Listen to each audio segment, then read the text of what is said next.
decir sí es que si tienen alguna pregunta, puedan anotarla o acordarse y las vemos al final para poder prestar bien atención al tema. Y bueno, cualquier cosita o si quieren hacer algún aporte lo pueden hacer, ¿sí? Bien. El tema, como ven, el título del tema es Rafia 2019. Y vamos a hablar sobre este periodo de tiempo, ¿sí?, en el cual nos ubicamos actualmente. ¿Qué expectativas tenemos de Paño? ¿Por qué voy a hablar de Rafia siendo que estamos yendo hacia Paño? Y para eso vamos a ir tratando el tema mediante algunas preguntas y bueno, los aportes que quieran hacer ustedes, claro, para entender un poco mejor, ¿sí?, qué es lo que queremos desarrollar.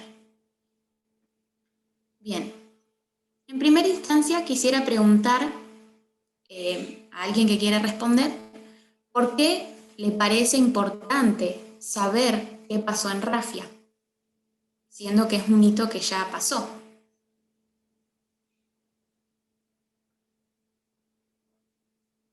Para poder ubicar el hito en nuestra línea, en nuestro tiempo. Sí, puede ser una de las razones. ¿Por qué más?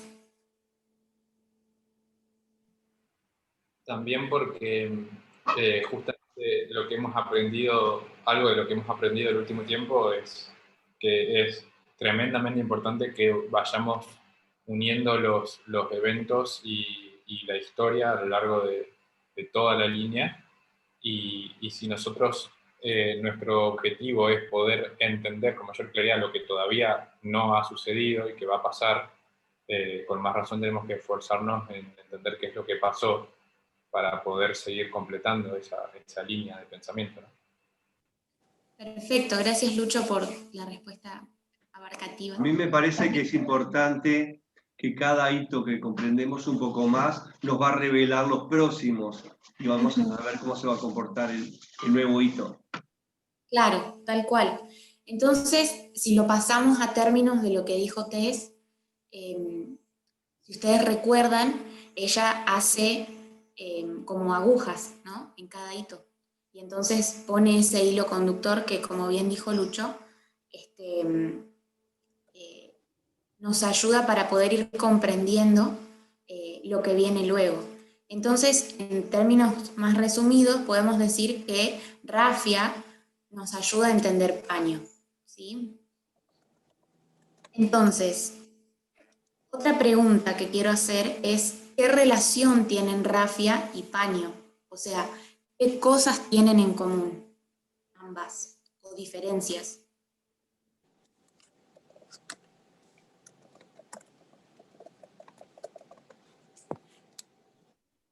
¿Interactúan los mismos actores? ¿Cómo? ¿Interactúan los mismos actores? En caso de Rafia, Rusia, el sur y el norte, y ahora ocurriría de vuelta lo mismo. Aunque cambien los roles, quién gana, quién pierde, pero son los mismos actores. No es otro externo que sale nuevo. Bien. ¿Alguien más quiere decir algo? Yo estaba pensando en que Panium, si mal no recuerdo, es Beneventum y Rafia es Ausculum. Y cuando vamos a la historia de Pirro en Italia, las dos batallas tenían relación y las dos fueron ganadas por la acción de elefantes. Bien. Pienso que también es que ambos son una prueba. Creo que ese es un factor común que ellos tienen. Rafia fue una prueba y Panion será una prueba también. Muy bien, gracias por la participación. Como vemos acá en este pequeño cuadro y a grandes rasgos, ambas son batallas, ¿sí?, tanto Rafia como Paño. En Rafia tenemos por ahí una diferencia o un contraste, por así decir, con Paño, en el sentido de que en Rafia gana el rey del sur y en paño se espera que gane el rey del norte, ¿sí? Según cómo vamos a ir desarrollando el tema ahora, lo vamos a ver, ¿sí? Bien.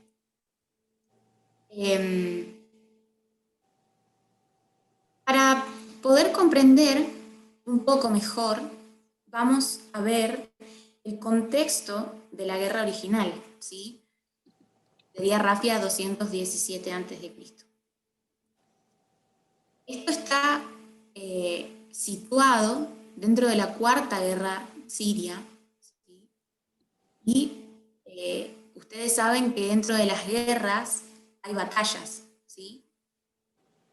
Entonces, Rafia fue una batalla dentro de la Cuarta Guerra Siria entre el reino tolemaico y el Seleucida. Ahí había una especie de conflictos en donde el reino tolemaico en la parte de su ejército estaba bastante debilitada y el ejército seleucida aprovecha eso para poder ir y conquistar o tratar de conquistar de alguna manera. Sucede, como dijimos, en el año 217 a.C. y la victoria fue del ejército o el reino tolemaico, que conocemos que es el rey del sur, ¿sí? Esta historia de la antigüedad es una parábola que nos va a ayudar a comprender mejor los acontecimientos de la actualidad y por qué las potencias del mundo se comportan de la manera que lo hacen, ¿sí? Con respecto a Rafia 2019, vemos que hay una batalla dentro de una guerra, pero ¿cuál es esta guerra?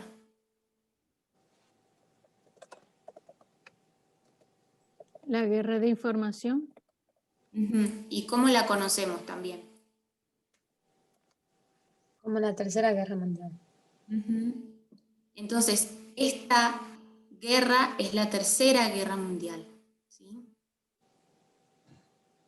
Esta guerra consiste o utiliza el método de la información como armas de guerra, ¿sí? Y comenzó en el año 1989, ¿sí? Con la caída del muro de Berlín. Bien. Ahora voy a pasar a mostrarles un esquema en el que podemos ver todo el periodo que abarcaría la Tercera Guerra Mundial, siendo, como dije hace un ratito, 1989 el comienzo y la ley dominical el fin de esta guerra. Si bien todas las guerras que pasaron anteriormente, como la Primera Guerra Mundial, Segunda Guerra Mundial, y todas las demás, como las guerras diádocas y demás, tuvieron un componente de esferas de influencia y hubo enfrentamientos bélicos, lo que cambia en cada una de ellas es el arma o el método de guerra que se utiliza para ir contra el enemigo, ¿sí? Entonces, para comprender esta gran guerra, tenemos entonces información más esferas de influencia. En este caso, como bien dijo Raquel, era una guerra o de información, como la podemos conocer también. Entonces, para comprender esta gran guerra necesitamos hacer una revisión de otras 5 guerras que, viéndolas mediante líneas, nos ayudan a comprender en su totalidad lo que pasó y cómo tenemos que ver el futuro, o mejor dicho, lo que tenemos que esperar del futuro. Entonces, una de ellas es la Cuarta Guerra de los Diádocos, que se la llama así, pero en realidad Tess lo utiliza como un término más abarcativo para que nosotros podamos situarnos en el tema que ella da. Pero básicamente estas guerras se llaman pírricas, ¿sí? Porque son guerras justamente que peleó Pirro, una en Macedonia y otra en Italia. La Segunda Guerra Mundial, la Tercera Guerra de los Diádocos, la Primera Guerra Mundial, y la Primera Guerra Mundial. Entonces, son 5, ¿sí? Dentro de la Cuarta Guerra Diádoca entran 2. Bien, entonces, en esta diapositiva que viene ahora, se pueden ver todos los hitos, ¿sí? Que vamos a ver todos los hitos que sucedieron y con qué acontecimientos de nuestra línea se comparan, ¿sí? Entonces, acá tenemos la Cuarta Guerra Diádoca, o la Primera Guerra Pírrica en Macedonia, la Guerra Pírrica en Macedonia, luego en Italia, la Segunda Guerra Mundial, la Tercera Guerra Diádoca y la Primera Guerra Mundial. Mediante todas estas guerras, nosotros podemos alinearlas y tener como resultado la Tercera Guerra Mundial, ¿sí? Hoy me quiero centrar en este periodo de tiempo, como les dije, ¿sí? 2019 a 2021. Entonces,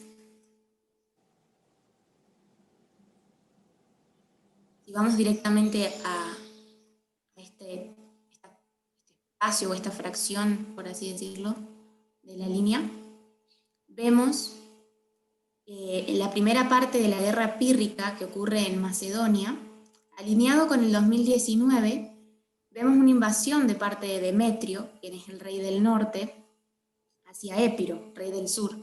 Y aunque no conquista, destruye todo a su paso. Y mientras tanto, alineado con el año 2021, tenemos a Demetrio, que es el rey del norte, siendo derrotado, ¿sí? En la segunda parte de la guerra pírrica, que es en Italia, como bien dijo Raquel, tenemos a Ásculo, alineado con el 2019. Ahí Pirro, el rey del sur, vence a Roma, el rey del norte, en Ásculo, con elefantes, ¿sí? Como ya sabemos, los elefantes representan la información.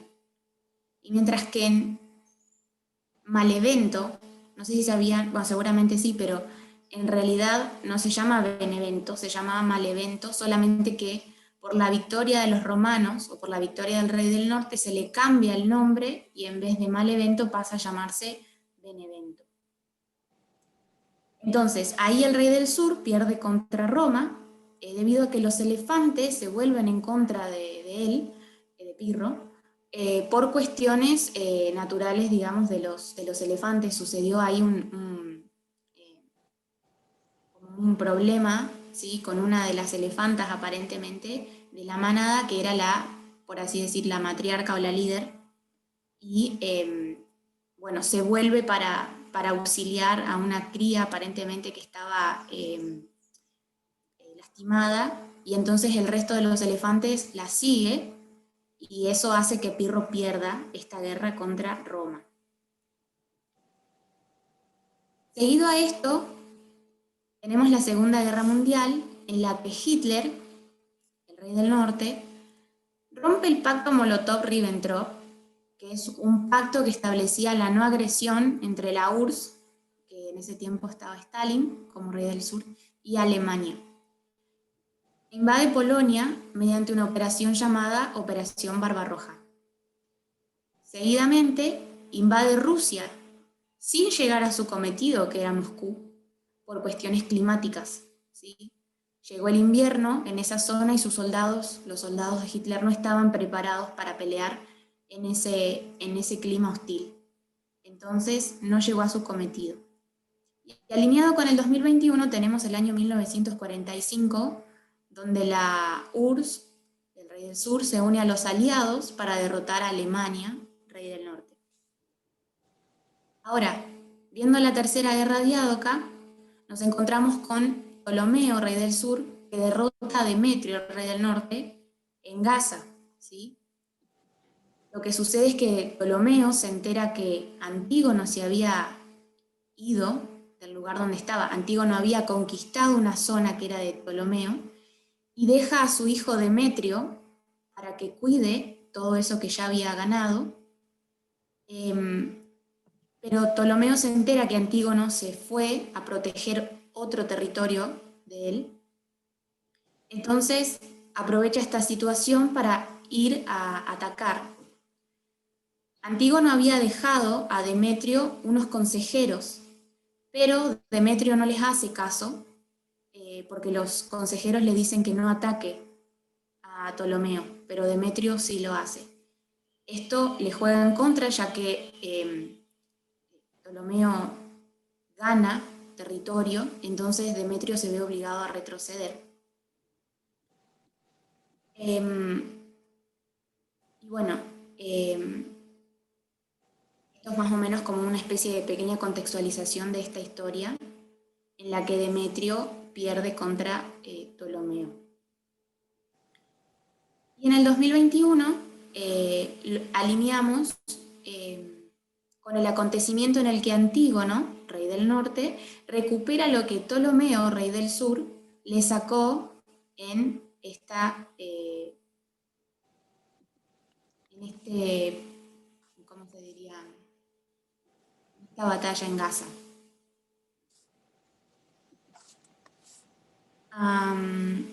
Bien, puse ahí hasta las fronteras justamente porque Antígono solamente llega hasta lo que es el delta del río Nilo, pero no avanza más, ya que en unas guerras diádocas previas, un general había tomado la decisión de pasar, pero no le fue bien, entonces teniendo esa experiencia solamente llega hasta ahí, y además tiene en su contra a los nabateos que se encontraban por esa región.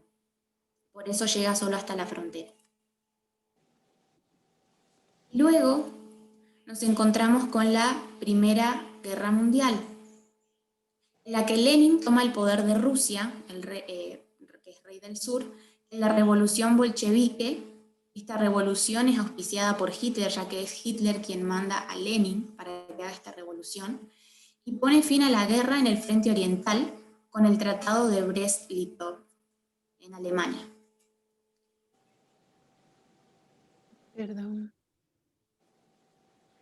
¿Puedes Perdón, eso no, último? perdón, Perdón, ¿puedes repetir eso último? Sí, que en esta Primera Guerra Mundial, Lenin toma el poder de Rusia, ¿sí?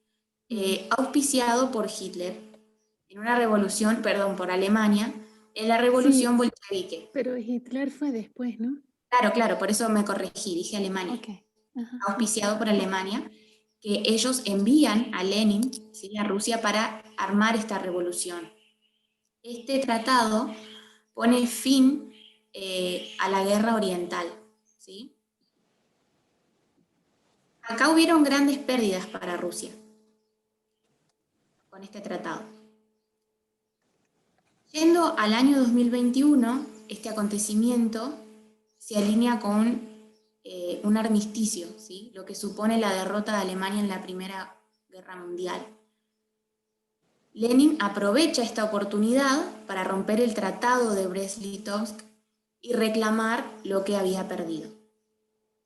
Todas estas historias pasadas, en las que hicimos un breve y rápido repaso, nos ayudan a comprender lo que es para nosotros hoy la Tercera Guerra Mundial, ya que en el 2019 tenemos a Putin, rey del sur, como vencedor, y en el 2021 tendremos o esperamos a Estados Unidos como rey del norte como vencedor, recuperando todas sus esferas de influencia nuevamente, ¿sí? Bien. En este esquema podemos ver de una manera un poco más resumida cada acontecimiento que se alinea, ¿sí? Hay algo muy importante a tener en cuenta, y es que algunas líneas, como ven en el cuadrito, son de falla y otras de éxito. Lo que tenemos que prestar atención es que en las líneas de falla, el rey del norte pierde la guerra, y en las líneas de éxito es el rey del norte quien gana la guerra. En las líneas de falla tenemos que invertir los vencedores para poder hacer una correcta aplicación en nuestra línea, ¿sí? Por eso es tan importante entender o saber si una línea es de falla o de éxito. Entonces, quisiera destacar algunos puntos que son importantes en todo esto que estuvimos hablando y son sumamente relevantes para poder entender la Tercera Guerra Mundial. En las líneas previas vimos invasiones, información, más esferas de influencia, pactos que se rompieron, esferas de influencia ganadas o perdidas, ¿sí? Y también hemos visto, o se ve, fines de batallas, finalizaciones de batallas con paz, pero esta paz supone también pérdidas de esferas de influencia. Entonces, teniendo en cuenta estos puntos, podemos preguntarnos ahora qué era lo que teníamos que esperar en Rafia. Lo que teníamos que esperar era un ataque del rey del sur al rey del norte. Teníamos que esperar cuestiones de información. También pactos rotos, ¿sí? Como hablamos de la Segunda Guerra Mundial, la Operación Barbarroja, que fue por romper un pacto, este pacto Molotov-Ribbentrop. Fin de una batalla que se venía peleando, ¿sí? Esto lo vimos en la línea de la Primera Guerra Mundial. Y a Estados Unidos perdiendo esferas de influencia. ¿Sí? ¿Qué esferas de influencia perdió? Las esferas de influencia que perdió fueron Turquía, Venezuela, Siria, África, Cuba, China, también Ucrania. ¿Sí? Pongo esta imagen porque es la más relevante, ¿sí? En este contexto de esta esfera de influencia que es Ucrania. ¿Sí? ¿Tania? Sí. Ahí Mati también agrega Libia. Sí, claro. Hay otras más. Está incluido en África. Claro, porque son algunas zonas de África. Uh-huh. Bien. Este tema es un poco más extenso, lo de las esferas de influencia, ¿sí? Por lo que estoy preparando otro tema en el que podamos ver de manera más profunda las esferas de influencia que Estados Unidos perdió, por qué eran tan importantes, ¿sí? Y todas estas esferas de influencia que acabo de mencionar son las que esperamos que el rey del norte recupere en paño, ¿sí? Esto es lo que podemos esperar que suceda en el 2021. ¿Sí? Hasta acá sería mi tema. ¿Alguien tiene alguna pregunta, algo que no entendió o quiere hacer alguna acotación? Sí, que yo estaba tratando de entender por qué tú dices o comparas, o no sé si entendí mal, que las guerras de los diádocos es igual a las guerras pírricas. No dije que eran iguales. Dije que cuando habla de las guerras pírricas, se refiere a las guerras diádocas. Las guerras diádocas, la cuarta específicamente, terminó en Ipso, ¿sí? Y luego siguen las guerras pírricas, ¿sí? Que lo dividimos en dos partes, Macedonia e Italia, ¿sí? Uh-huh. Pero cuando Tess habla de las guerras pírricas, como para englobar todo, o para poder situarnos mejor, ella dice ella dice directamente Cuarta Guerra Diádoca, para no tener que estar diciendo la primera parte de la Guerra Pírrica, la segunda parte de la Guerra Pírrica. ¿Se entendió? O si alguien quiere acotar algo más con respecto a esto que se me esté pasando. Sí, lo mismo dice cuando dice la Tercera Guerra de los Diádocos. Ella aclara que la batalla de Gavin, que es la primera que aparece en la línea, en realidad no es de la tercera, sino de la Segunda Guerra de los Diádocos. Es una forma, qué sé yo, de ponerle nombre, pero sin ser tan preciso nada más. de globalizarlo. Claro. Pero son guerras diferentes, ¿no? Porque los diádocos eran los que siguieron a Alejandro Magno. Sí. Las guerras diádocas justamente son esta disputa de territorios entre los generales de Alejandro. Sí. Ok, ya creo que entiendo. Lo dices por cómo Tess lo formula. Claro, básicamente es para abarcar todo en un término, pero como hice más atrás, en unas diapositivas atrás, lo dividí en dos, ¿sí? Que era la parte de Pirro en Macedonia y Pirro en Italia. Esas son las Una guerras. pregunta también. Porque Pirro no fue parte de los generales de Alejandro, sino que vino después. Sí, Nico. Sí, bueno, Cuando para decimos mí que no perdió, tiene, o sea, no tiene relación, porque si, por ejemplo, voy a Wikipedia, define las guerras pírricas como, como batallas o serie de batallas entre el Estado romano y el rey Pirro de Epiro. Pero sí tienen Entonces, relación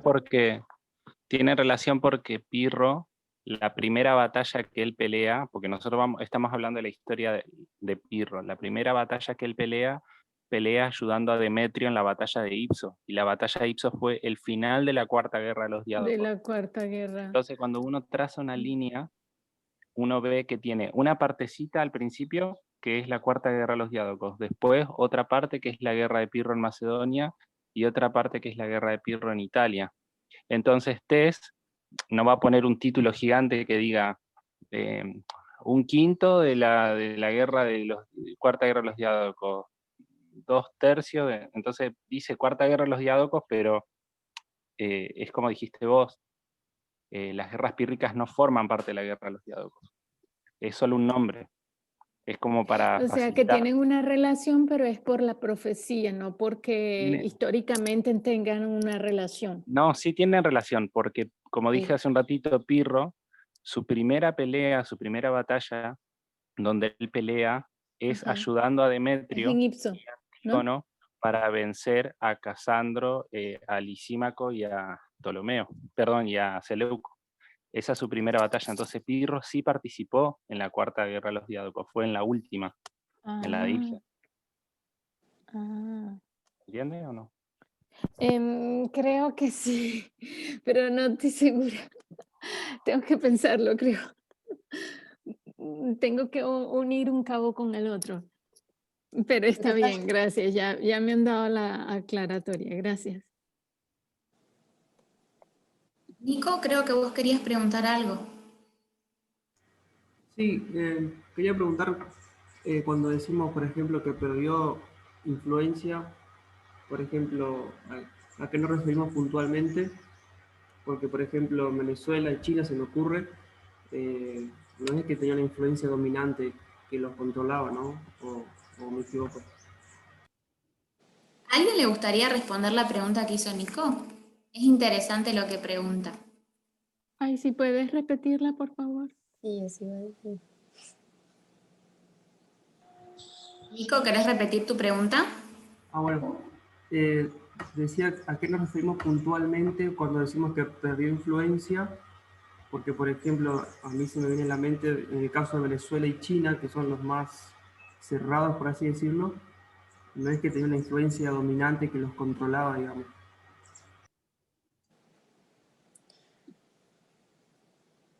Bueno, en el caso de Venezuela, tú dices, o sea, porque, o sea, a ver si entiendo bien. Esto se trata de que el rey del norte perdió influencia en Venezuela, por ejemplo.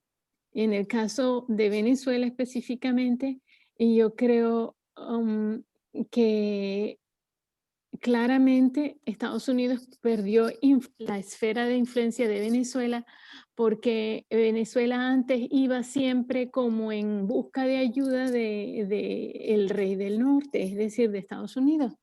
Y ahora Venezuela, por ejemplo, habían tropas, no sé si todavía, pero llegó un momento en la crisis en que está Venezuela, que el rey del sur, Rusia, envió tropas a Venezuela y, y ha invertido también en Venezuela. Y, o sea, claramente hay una influencia de Rusia sobre Venezuela, cosa que Estados Unidos ya no tiene. Estados Unidos lo podría hacer por la fuerza, pero es como que ya perdió esa influencia que tenía en Venezuela. En el caso de Cuba, por ejemplo, yo personalmente no entiendo cómo fue que perdió esa influencia, porque ya hace muchos años que Cuba es una esfera de influencia de Rusia, o lo que era antes la antigua Unión Soviética. Unión Soviética, sí. Pero eso cambió con el gobierno de Obama, cuando Obama estableció relaciones con Cuba, pero nuevamente perdió esa influencia con las sanciones que reinstituyó nuevamente Donald Trump. Ah, ok, gracias. Ahora de China, no sé decir. A mí me llama la atención el tema de China por el hecho de que es una superpotencia y que compite directamente contra Estados Unidos. Entonces resulta difícil ver que cuando hablamos de esfera de influencia como que Rusia domina a China, porque en realidad Rusia no domina a China. Sin embargo, justamente está hablando de influencia, no de control, de que el rey del sur controla, o que cuando el rey del norte tenga el poder sea necesariamente que Rusia sea esclavo de ellos. Pero de alguna manera ganó su esfera de influencia. En China tenemos que hizo un gasoducto con Rusia y es una esfera que perdió, o que no tuvo el rey del norte, pero que sí tiene el rey del sur. ¿Puedo decir una cosa? Yo escuché que Rusia estaba intercambiando información o manejo de un internet que tienen ellos con China. Eso también puede ser una forma de allegarse más a China y que haya perdido Estados Unidos contra desde el punto de vista de las negociaciones.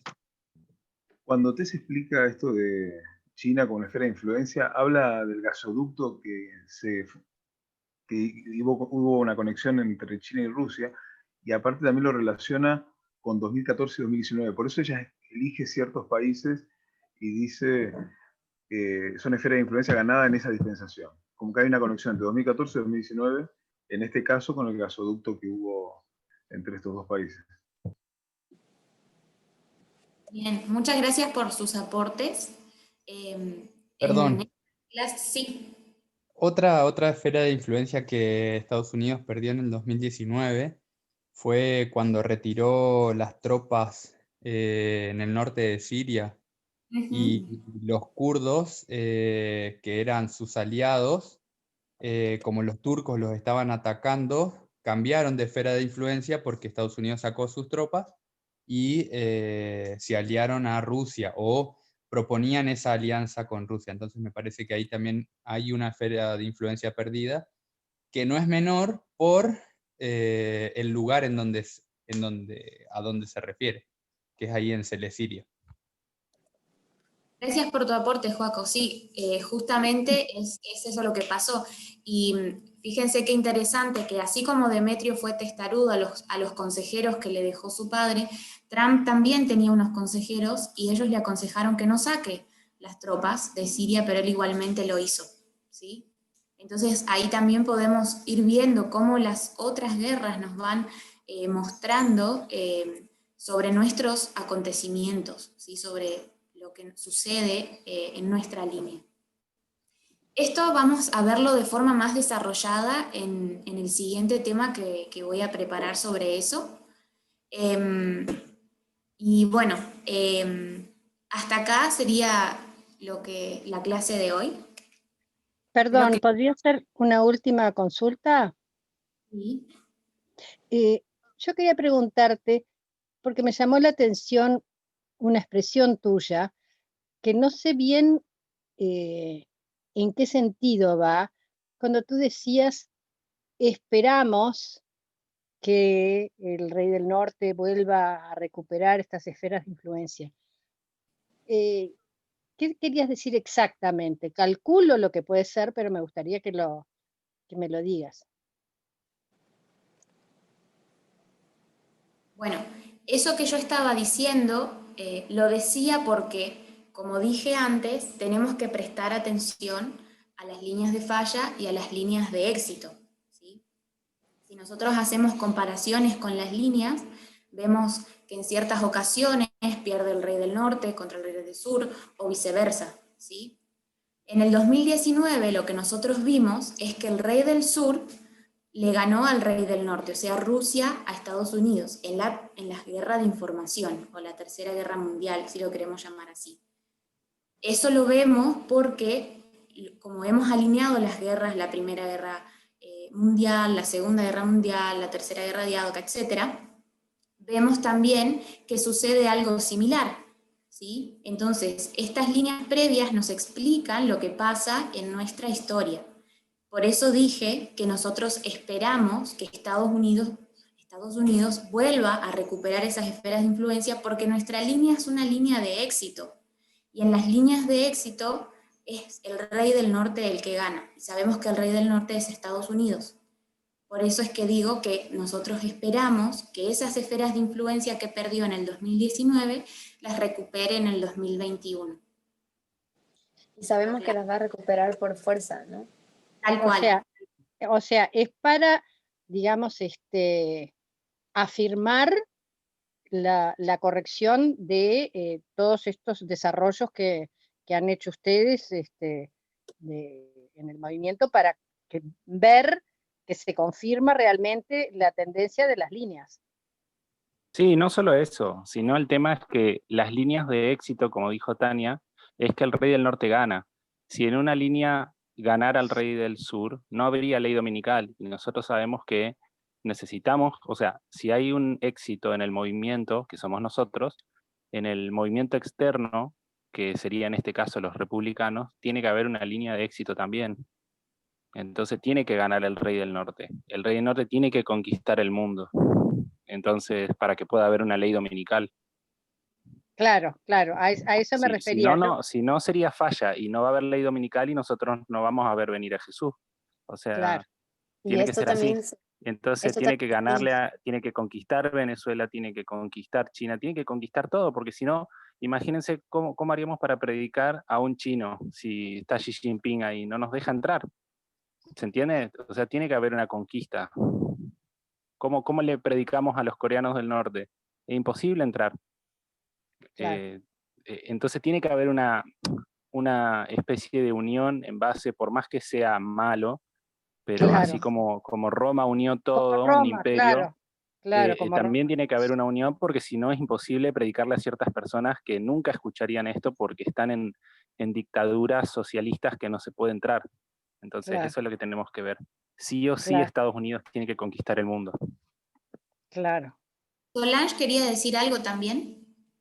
Sí, esto también significaría que al conquistar o al recuperar las esferas de influencia, el cumplimiento de la profecía. Esto es lo que nosotros estamos esperando, el cumplimiento de la profecía.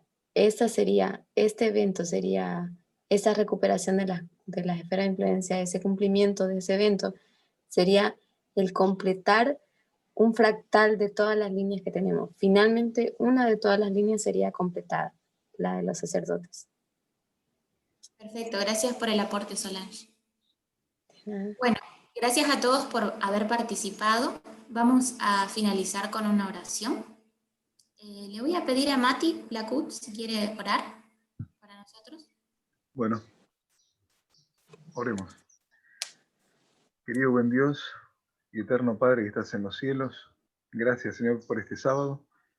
Gracias porque nos permites poder conversar acerca de los eventos que están sucediendo frente a nosotros. Ayúdanos, Señor, a ser transformados por Amén. la información que recibimos. Hay netineos que están siendo transformados por esta información. Eso significa que también afecta a nosotros, por eso pedimos que nos ayudes a tener corazones dispuestos a buscar esta información y a ser transformados por ella. Amén. Querido Señor, queremos estar listos, queremos ser de los 144.000, queremos estar preparados de la mejor manera posible, por eso suplicamos tu gracia, tu misericordia para con nosotros. Amén. Querido Señor, quédate con nosotros en este día, te invitamos a formar parte de nuestras vidas, de nuestras familias y de este sábado. Lo pedimos en el nombre de Jesús. Amén. Amén. Amén.